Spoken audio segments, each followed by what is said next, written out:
त्यजेत। अगर अपने घर में सुख और सुख की सामग्री भरना चाहते हो, दुख और दुख की सामग्री पूरी तरह से समाप्त करना चाहते हो, तो यजेत, यज्ञ करो। वो यज्ञ कितने हैं? 5। उस समय हर घर में हर औरों से 5 यज्ञ करता था। कोई ऐसा नहीं था कि 5 यज्ञ किए बिना घर से निकल जाए।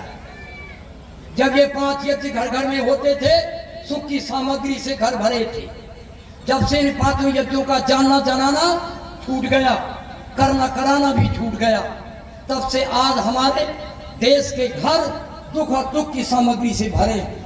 हमने यहाँ गांव के में पता किया, बहुत अशांत है अंदर से, सब दुखी हैं, हर तरह से शरीर से परेशान। लेकिन राम के समय ये 5 यज्ञ होते थे, तब घोषणा थी दैहिक दैविक भौतिक तापा और राम राज्य काहू नहीं बापा। सुख की सामग्री से भरे थे, नरक था नहीं, दुख की सामग्री थी। अंदर से शरीर से कोई दुखी नहीं था यहाँ का नर नारी। गारंटी पता कर लो, जब तक ये देश का आर्यावर्त नाम रहा ऐसा ही रहा। इसके बाद भौतिक, भौतिक कहते हैं एक दूसरे से दुख देना, प्राणी कहते हैं, भूत माने प्राणी, एक दूसरे से कोई दुखी नहीं था।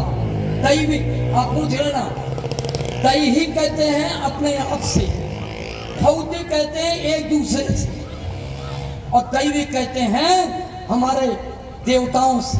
अतिवृष्टि होना, अनावृष्टि होना, अधिक गर्मी होना, इनसे कोई नहीं सताया जा। समय पर बारिश जितनी चाहिए उतनी होती।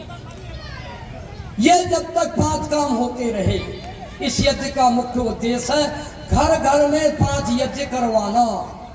मैं सिखा रहा हूं, उनको बैठ के सिखा रहा था विधायक जी, ब्रह्म यज्ञ कैसे किया जाता है, देव यज्ञ कैसे किया जाता है, पितृ यज्ञ कैसे किया जाता है, भूत यज्ञ कैसे किया जाता है, और अतिथि यज्ञ मैंने रखवाया है।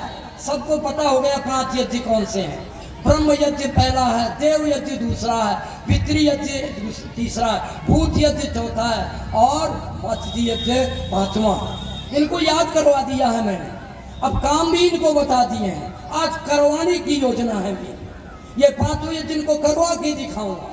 और इसका पूरा साहित्य ये जो सिखा रहा हूं, ये मैंने लिख दिया, ये प्रिंट करा दिया है पूरी तरह से। इतना सरल आज कराऊंगा, समझा तो दिया ही और समझा करके कराऊंगा। ये घर घर में जितने यजमान आए हैं गारंटी से करेंगे।